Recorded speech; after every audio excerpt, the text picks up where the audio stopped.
Jim? McCoy? Are they all here? We're good? All right, good afternoon, everybody.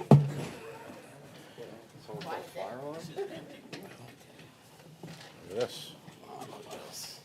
I'm calling the meeting to order. I note that some of the attendees are participating via video conference. Today's public meetings are also being live streamed from the Port Authority website. We will now hold the public committee meetings, starting with the Committee on Finance, which will be chaired by Commissioner LaBarbera. A meeting of the Committee on Capital Planning, Execution, and Asset Management will follow, which I will chair, and we will conclude the public portion of today's meeting with the public board meeting. We'll now start the public session of the Committee on Finance. Commissioner LaBarbera.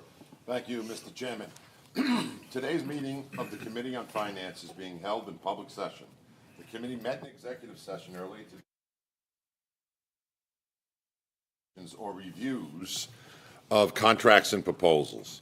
At this point, I ask the Secretary to advise those present of the composition of the Committee on Finance and any commissioner recusals on the matter before the committee at today's meeting. The committee is composed of Commissioner LaBarbera, the committee chair, Commissioner McCabe, the committee vice chair, Commissioners Fine, Kelly, and Richardson. All committee members are present. In addition, also present are Chairman O'Toole, Commissioners Bolwage, Eve, Fisher, and Rosado. There are no recusals required. Thank you very much. I now call on our Chief Financial Officer, Libby McCarthy, to present the financial performance results for the first quarter of 2025. Libby? Thank you, Chairman, and good afternoon, Commissioners. So I'm going to start with my normal just reminder that the unaudited financial statements that we'll be posting later today are best understood when read in conjunction with our annual financial statements, which contain the accompanying notes thereto that are published on our website. In addition, I just want to remind that the results we'll be presenting today are in accordance with the Port Authority's bond resolution, which is the basis of accounting and reporting that we use to set our budget and is included in our unaudited condensed financial results prepared in accordance with GAAP. So just looking at the financial results for the period, we had a strong quarter. During the first 3 months of this year, net operating revenues totaled approximately $642 million, which was $13 million or 2% higher than the prior year. As compared to our 2025 budget, net operating revenues was $36 million or 6% higher than the plan for the period. After factoring in non-operating revenue items and non-cash market value adjustments to our investment portfolio, the authority's net revenues available for debt service totaled approximately $867 million for the period, which is essentially flat as compared to the prior year. This number, though, is important in that it helps fund our capital program. So let me move now to the drivers of these results. I'll start with our activity. To orient you to this slide, the green line represents our activity in the first 3 months of 2025, and the yellow line is the results for the same 2024 period. This slide shows aviation activity on the left side and bridges and tunnels on the right. The Port Authority's airports continue to experience strong volumes. Nearly 32 million passengers traveled through our 3 major airports during the first 3 months of 2025. And while this was about 1% lower than 2024 levels, we think there are primarily 2 factors that drove that. One, the 2024 period had 1 more day because it was a leap year. And also the timing of when the regional spring breaks were in 2025 fell outside of the first quarter, whereas in 2024 that activity was, related activity was in the first quarter of the year. So we don't believe that these results are indicative of a softening in the air passenger travel demand during the first quarter of 2025. When I compare to the budget, the activity was actually about 4% lower than our plan, but that was mostly due to severe and frequent weather events during the first quarter of this year. Moving on to the activity at our bridges and tunnels, a total of 28 million vehicles utilized our crossings during the first quarter, and that was approximately 2% lower than the 2024 levels. The year-over-year decline, again, is attributed to that leap year effect of this year, 24 having one extra day. And then we also had that more frequent storm and winter storm activity in 2025.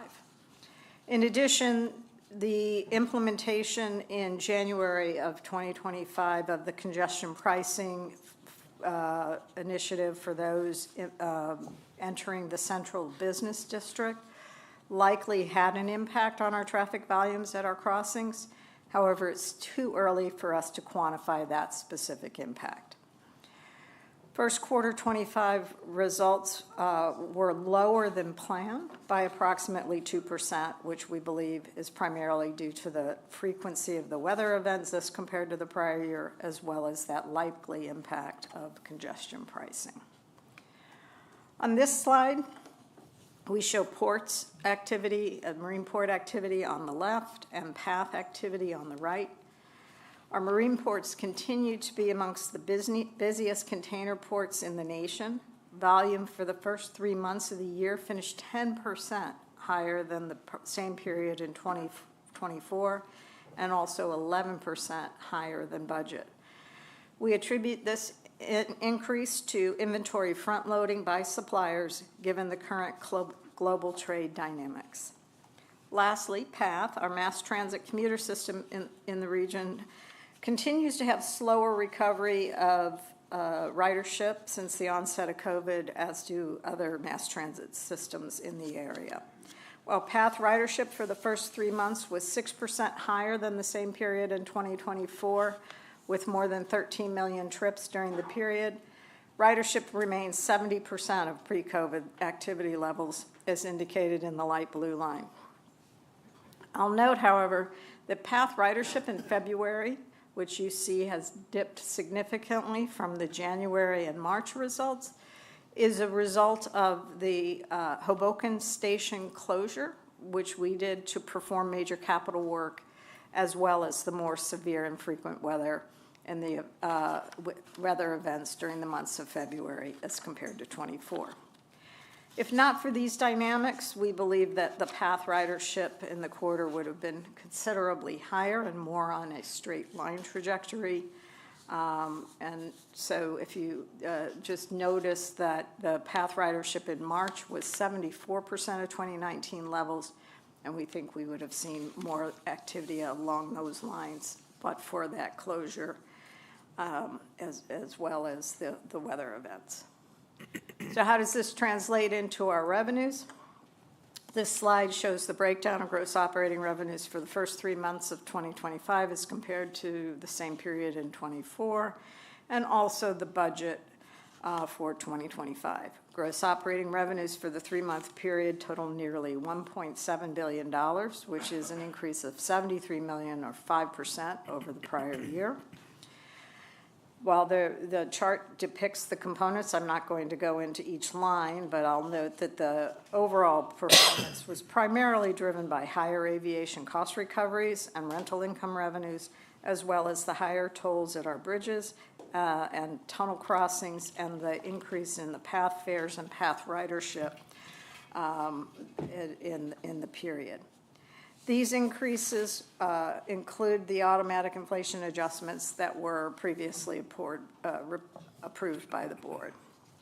As compared to the 2025 budget, gross operating revenues for the first quarter were $9 million or 0.5% higher than planned, and that's primarily due to higher activity revenues at our marine port and PATH facilities, as well as higher rents due to some new leases.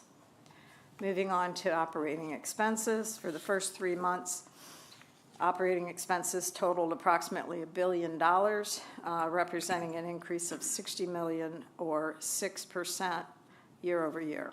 This increase is primarily driven by higher fringe benefit costs for both our active and retired employees, higher utility costs that are in many cases passed on to our tenants, and higher rent payments to the cities of New York and Newark, connected with the higher revenues at our airport and marine facilities.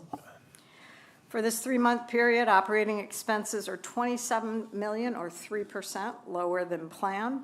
This lower than planned spending is primarily due to lower spending on contracts and maintenance-related costs. Some of this we expect to catch up, but also we are very focused on maintaining our budget. Moving on to cash flow and liquidity. Cash from operations for the first 3 months of '25 were $446 million, which reflects a $148 million or 25% decrease as compared to the same period in 2024. This decrease was primarily driven by the timing of payments to our various vendors, the increased rental payments to the City of New York and Newark, and the higher revenues connected with the higher revenues at our airports and marine ports, and then the timing of our pension-related expenses. Cash and investments as of March 31st totaled $6 billion, which is essentially flat to the level at year-end. And in addition to cash and investments at March 31st, the Port Authority had approximately $335 million of capacity to support the capital construction program, consisting of capital funds on hand and available bank revolver capacity. And then when excluding our general reserve fund and capital funds, cash and investments on hand represented 309 days of cash on hand.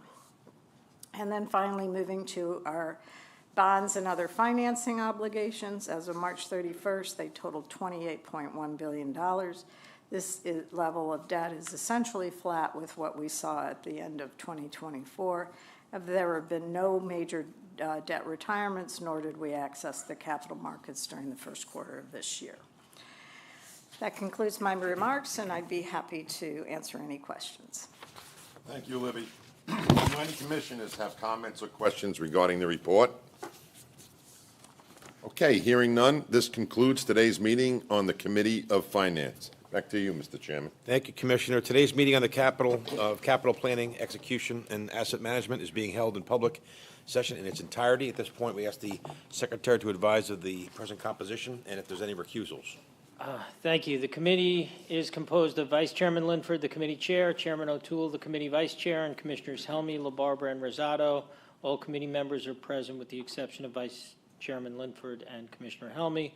Also present today are Commissioners Bollwage, Eve, Fine, Fisher, Kelly, McCabe, and Richardson. There are no recusals required. Thank you, Jim. Let's call on the Chief Development Officer, Derek Utter, to present the capital performance results for the first quarter of 2025. Derek? Great, thank you, Chairman. Just to give the headlines first, the first quarter capital plan results. We spent almost $600 million, which was up a bit from the first quarter of 2024, continuing our trend of ramping up capital spending post-COVID. Overall, we spent about 87% of the amount that we had budgeted for the first quarter, and we achieved 93% of our scheduled milestones on target.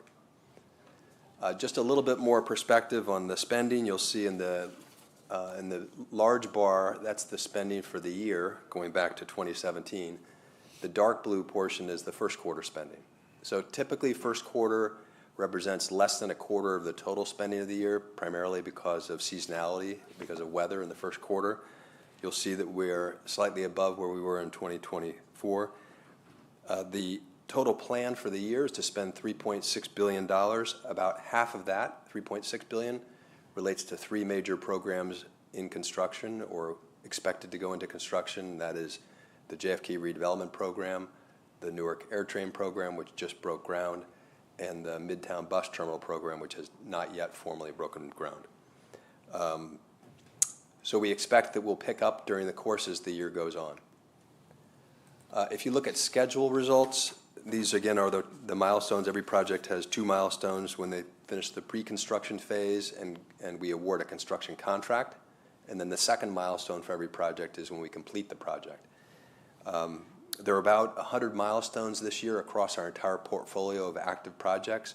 And in the first quarter, we achieved 25 of 27 milestones that were expected to be made. So we ended up a little above our 90% target. That's good. We also achieved 8 milestones planned for later this year early. And so those are not counted as part of those 25. That's in addition to that. So you see the history here is that we achieved a 94% results in 2019. That was our high water mark. The last couple of years, we have found opportunities to exploit relative to some of our missed milestones, and so that's where we've been focused. How can we avoid those same mistakes, and how can we improve? And that's really what's caused the improvement in the first quarter.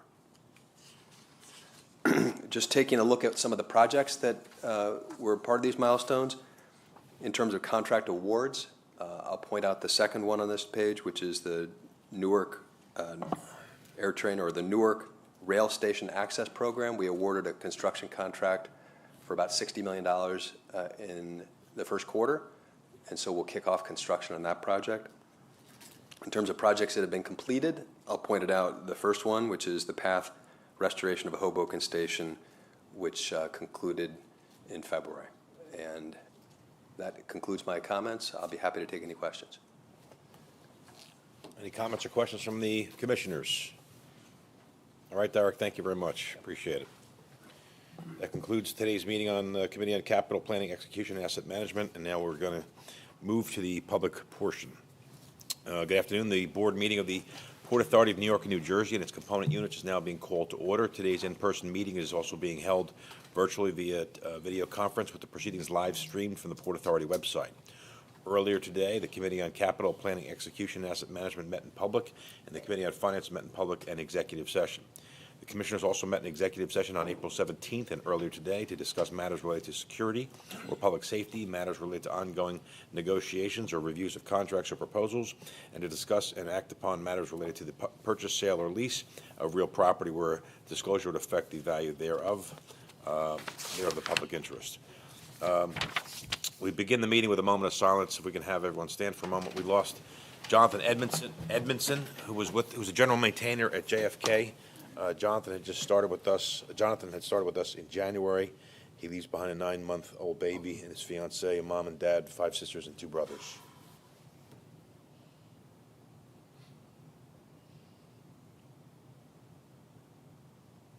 Thank you.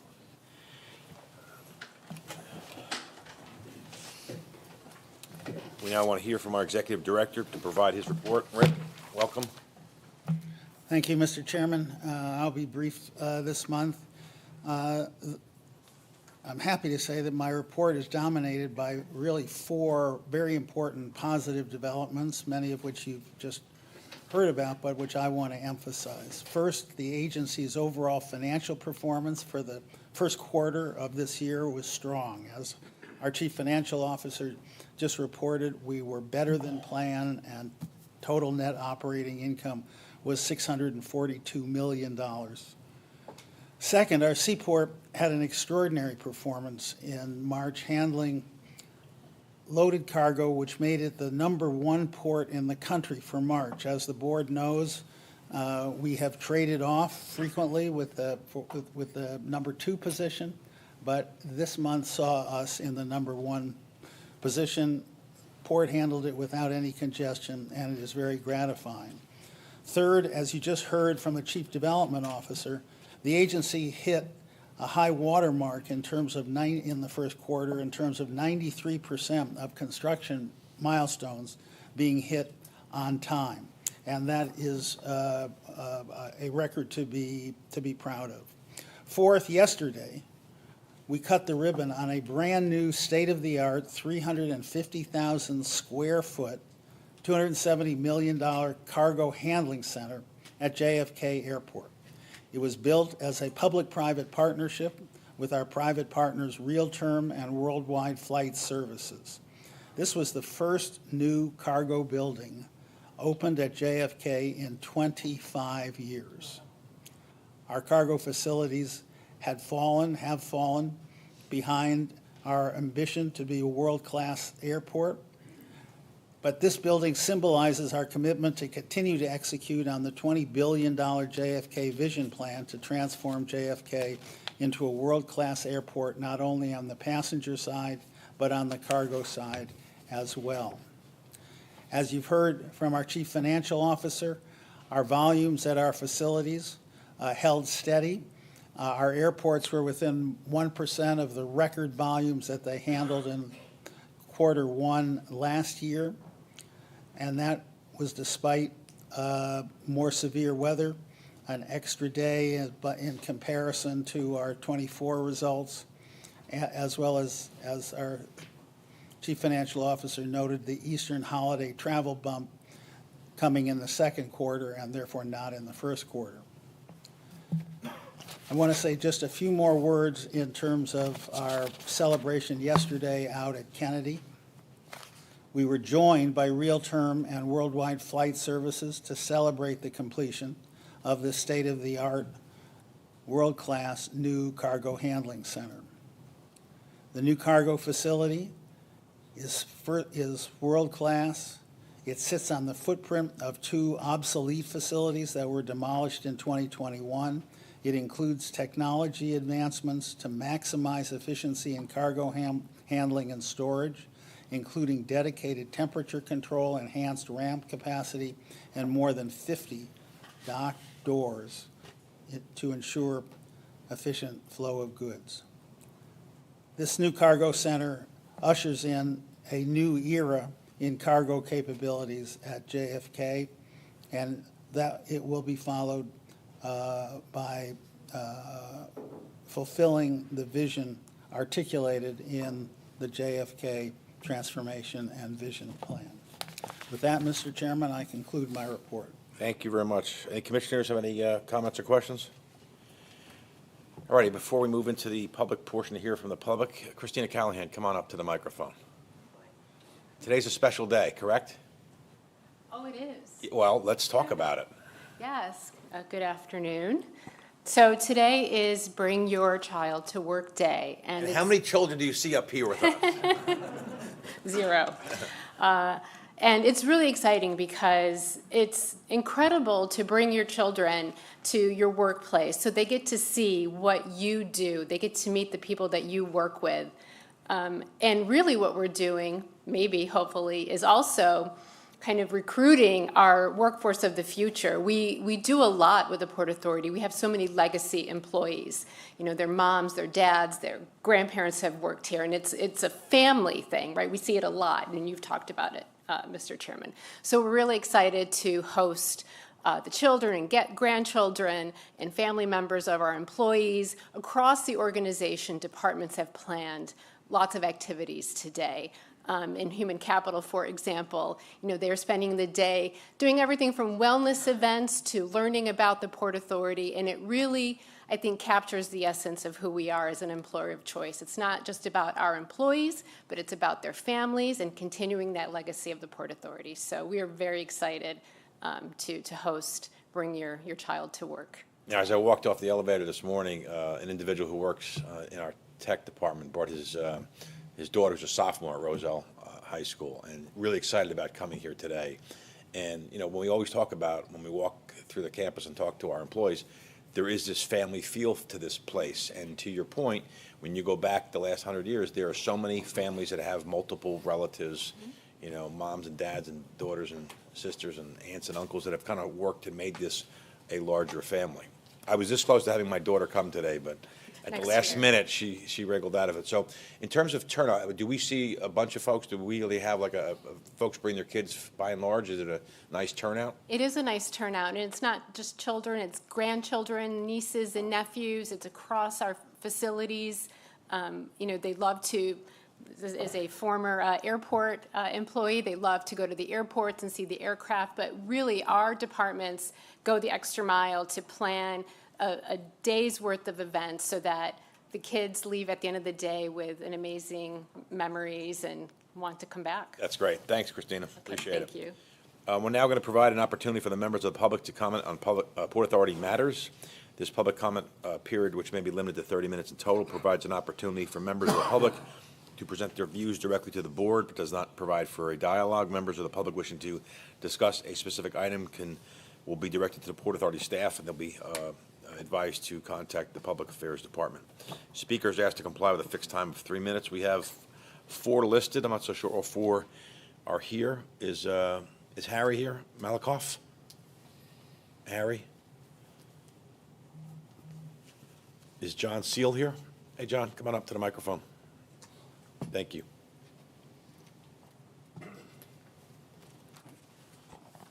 Thank you, Mr. Chairman, and thank you to the board for giving me the chance to speak. I'd like to just raise the issue of chronic delays and queues at immigration at JFK. I'm a relatively frequent JFK user, have traveled through the facility a number of times in the last year.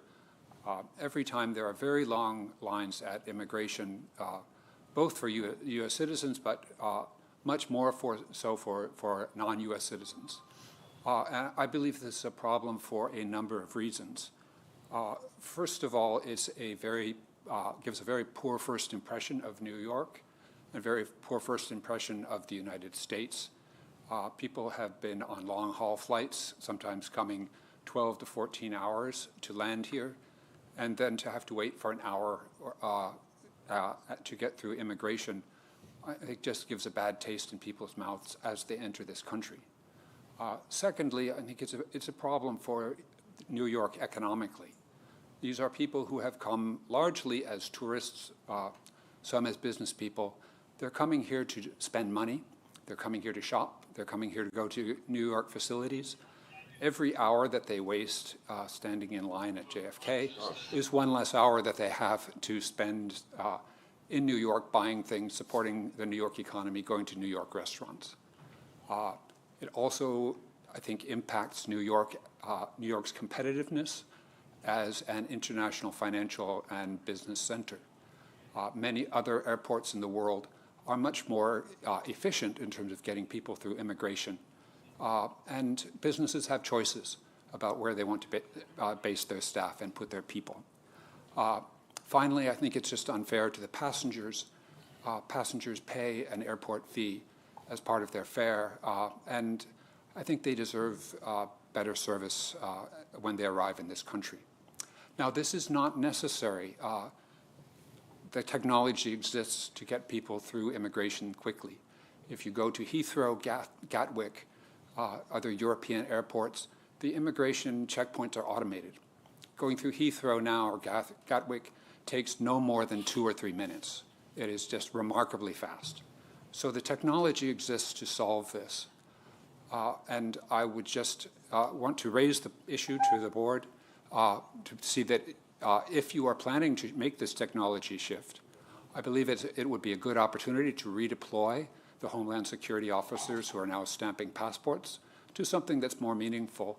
God knows there are enough threats to our national security that they could be doing something else in that airport, so that would also be serving their mission. Great. Thank you very much for your comments. Hey, Jim Heitman, I don't normally direct it, but in terms of that issue, federal, Yeah, that screening is done by the US CBP, so we often sit with them to try to support their resources from federal allocations into the New York region, and locally are constantly working to push for more resources and to leverage technology and look forward to technologies that are on the horizon. So it is something that we're paying close attention to and constantly pursuing at all of our international facilities. but the feds staff it, maintain it, Yes, equip it. it's staffed and operated by U.S. Customs and Border Protection. Yeah, but I think if we continue to see that, we should probably create some conversation and let them know that there is a concern, and obviously from what the comments are, it's, doesn't bode well for New York. We will take that away. Thank you. Thank you. John Terrenew?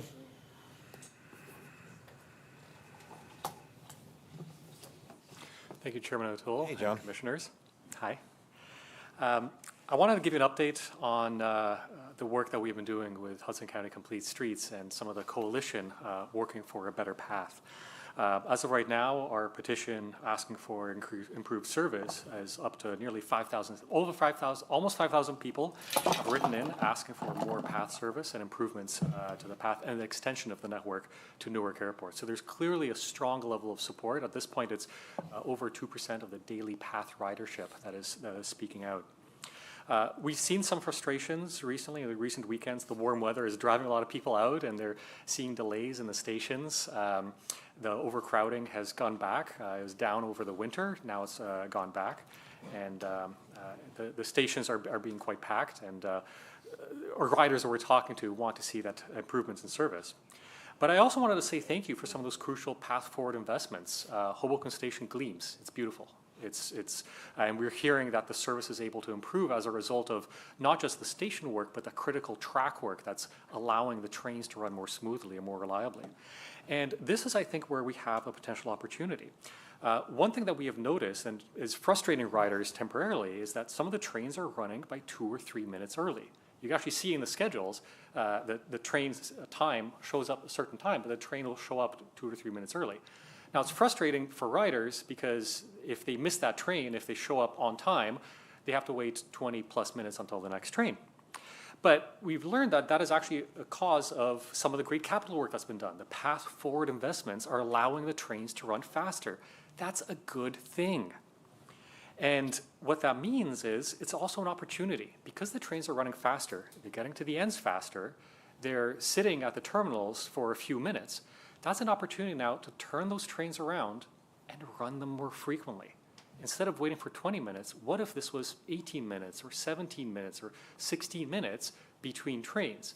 That would help with the overcrowding, get some of those many people off the platforms and into trains to their destination faster, and solve the number one ask from the community, which is run more trains.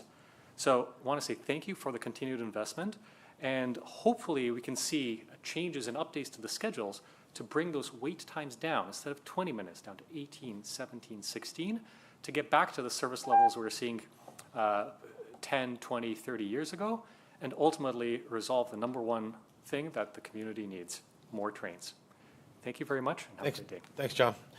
Jason Anthony. Good afternoon, Commissioners.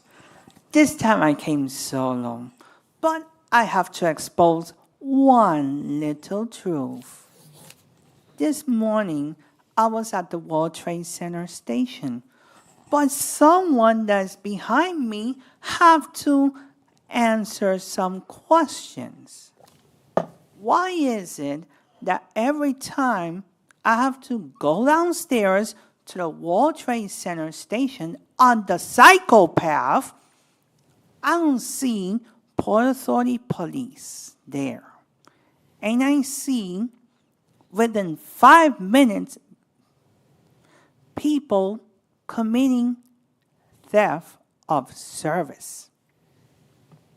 And then we have the federal government, starting with Donald John Trump, Sean Duffy, Elon Musk, stripping the Metropolitan Transportation Authority funds. But I'm going to say, Libby, I want your answer regarding when you're going to publish data regarding federation. Because it doesn't make any sense that I go once in a blue moon, let's say I could appear anywhere by surprise and go to Jamaica Station on the air train. And I see tourists alike that see things in a single language, English. But listen to this, guys. New York City is a city that we have people that speak multiple languages, not only English and Spanish. They speak Italian, Portuguese, Russian, among others. The ambassadors are standing there doing nothing like statues. We have homeless people smoking cigarettes inside the facilities. And the Port Authority police don't do anything. As a native New Yorker, born in the Bronx, lives in Brooklyn, studies in Queens, and works in Staten Island, is asking for your help. I come to you guys asking for your help. It is time to care about New York, not New Jersey. And guys, let's put an elevator on 14th Street because the MTA put an elevator there. It's working. Let's work together. Thank you, Jason. Jim, any more speakers lined up? There are none. Any videos or written statements? There are none. All right, thank you very much. That concludes the public portion. Moving ahead, we'll now proceed with the voting of the items for today's board and for the board's consideration. Each of the respective committee chairs will provide a brief report before we vote. As chair of the Committee on Operations, I'll now present two items for the committee's review and vote. First item authorizes a lease supplement with Korean Airlines for its continued occupancy of Cargo Building 9 at John F. Kennedy International Airport at market rates. The term is for 11 years, and the lessee is required to make a minimum of $15 million of investment in the building. Prior to making a motion, I ask for any recusals. There are none. Any questions? Motion, please. So moved. Second. Second. Roll call. Chairman O'Toole? Yes. Commissioner Bollwage? Yes. Commissioner Eve? Yes. Commissioner Fine? Yes. Commissioner Fisher? Yes. Commissioner Kelly? Yes. Commissioner LaBarbera? Yes. Commissioner McCabe? Yes. Commissioner Richardson? Yes. Commissioner Rosado? Yes. Commissioner Helmy has filed his affirmative vote. Right. Votes are in order. The item's been approved. The next item authorizes a 10-year lease with Worldwide Flight Services for Cargo Building 151 at John F. Kennedy International Airport at market rates.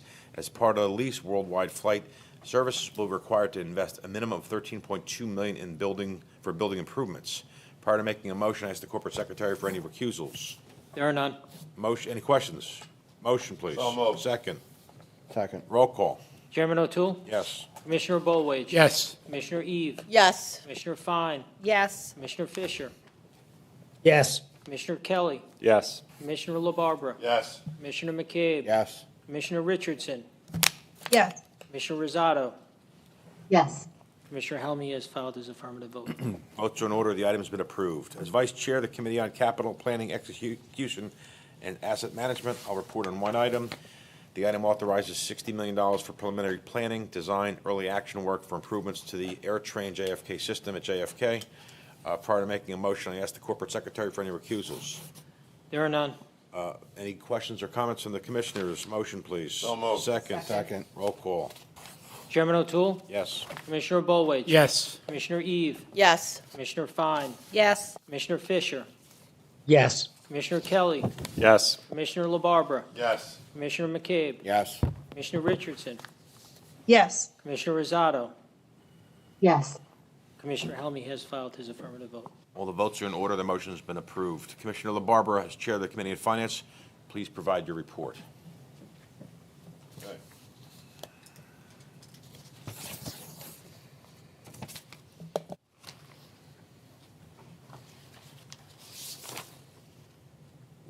Jim, do you have the report? That's all I got is these two pieces.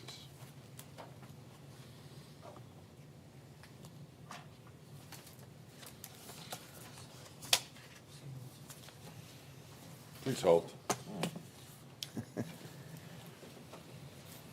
Jim, it's one vote, right?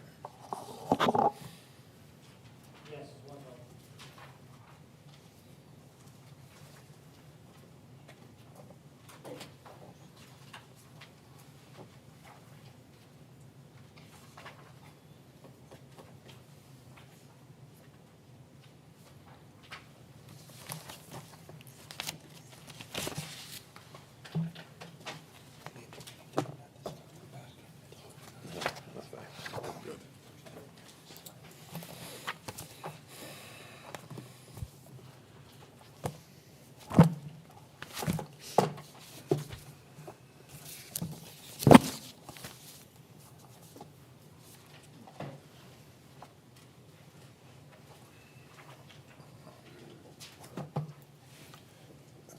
Let's hope I can just read it off that. Yeah.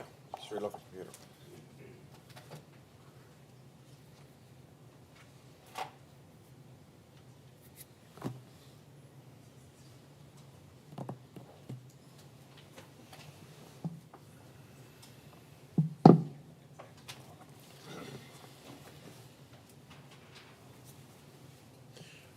While we're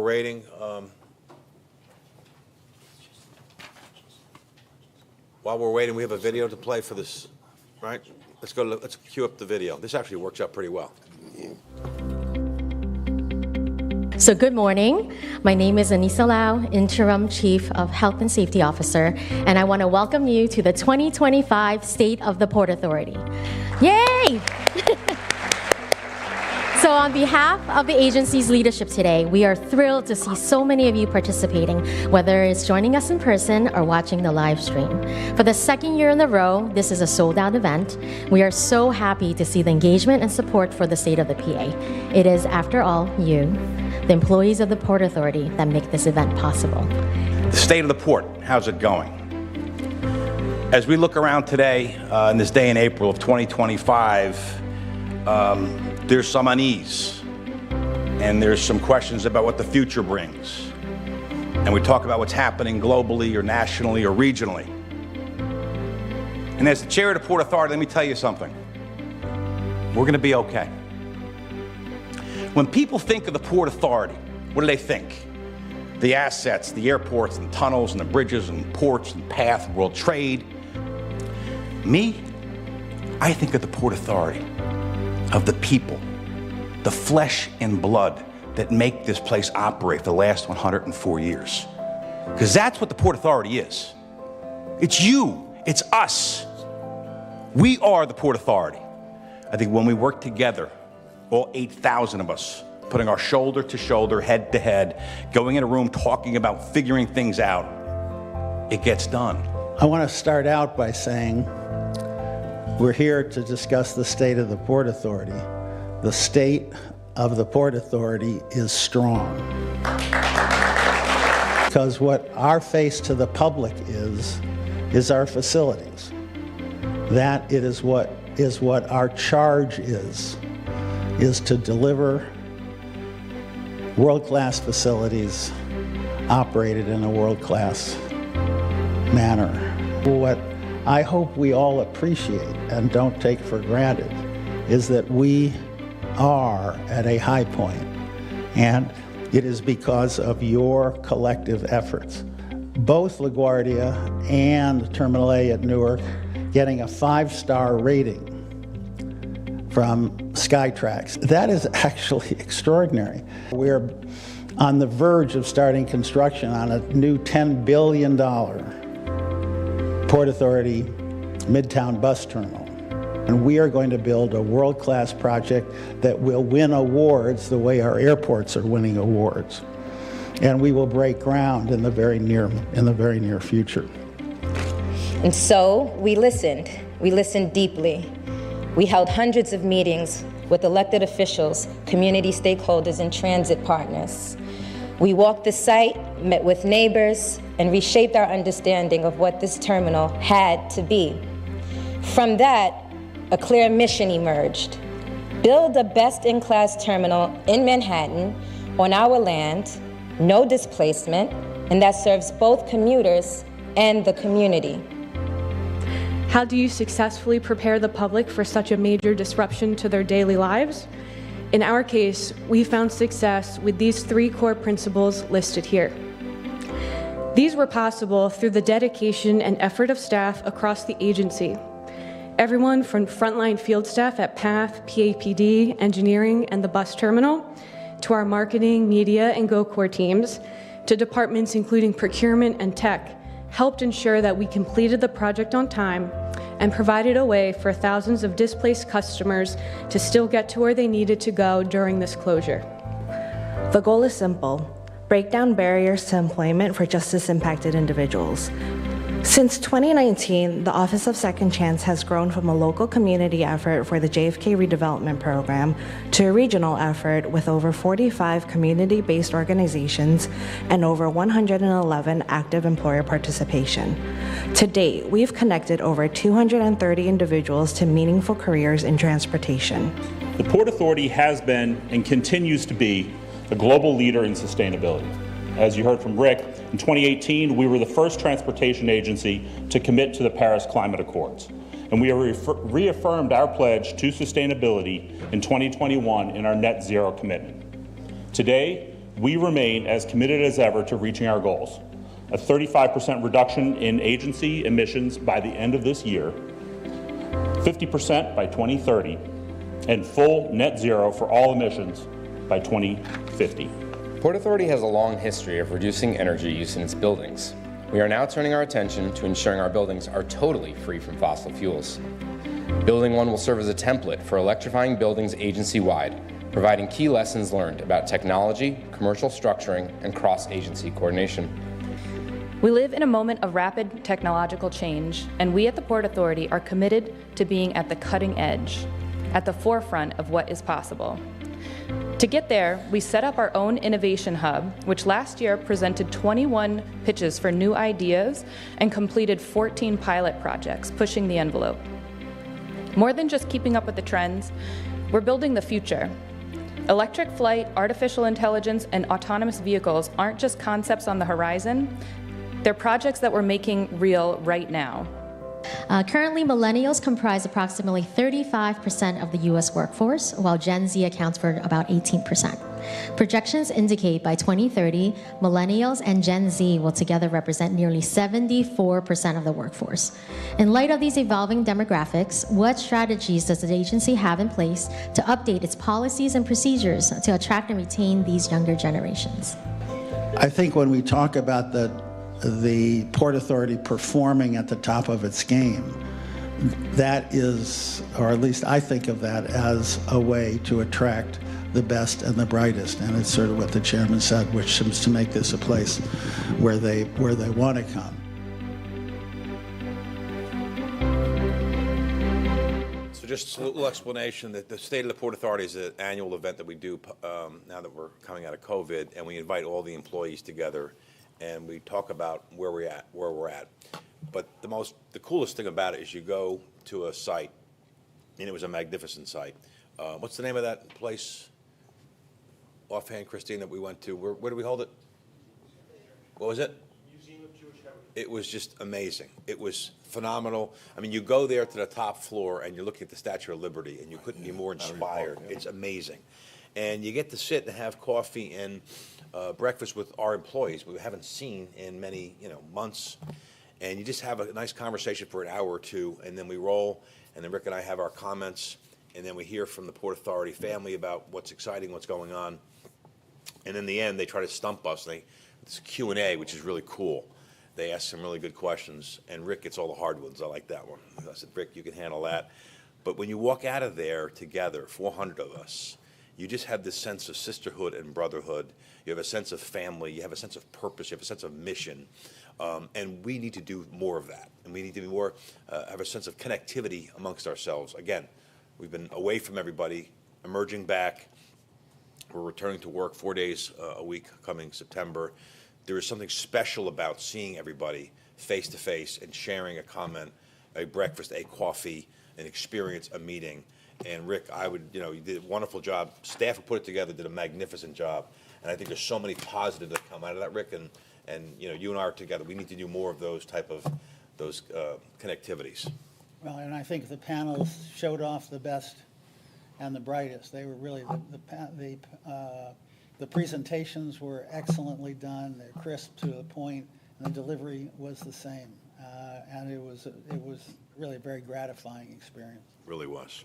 Our last bit of business, Gary LaBarbera, Commissioner.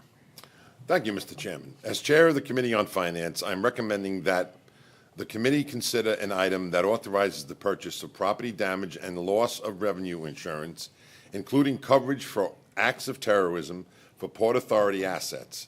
The coverage is placed under two separate programs, one covering Port Authority assets at the World Trade Center site and the second covering all other agency facilities. This is a vote of the Committee on Finance only. Prior to making a motion on this item, I ask the Corporate Secretary to note any commissioner recusals on this matter. There are no recusals. Do any commissioners have any questions or comments on this item? Hearing none, I now request a motion on this item. Motion. Can I have a second on the motion? Second. I now request the Corporate Secretary to call the roll for voting on this item. Commissioner LaBarbera? Yes. Commissioner McCabe? Yes. Commissioner Fine? Yes. Commissioner Kelly? Yes. Commissioner Richardson? Yes. As the votes are in order, the item is approved. Back to you, Mr. Chairman. All right, there be no further business. Move to adjourn. Have a second? Second. All in favor? Aye. Meeting's adjourned. We'll see everybody in May. Thank you.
Everybody in position here? Is everybody settled?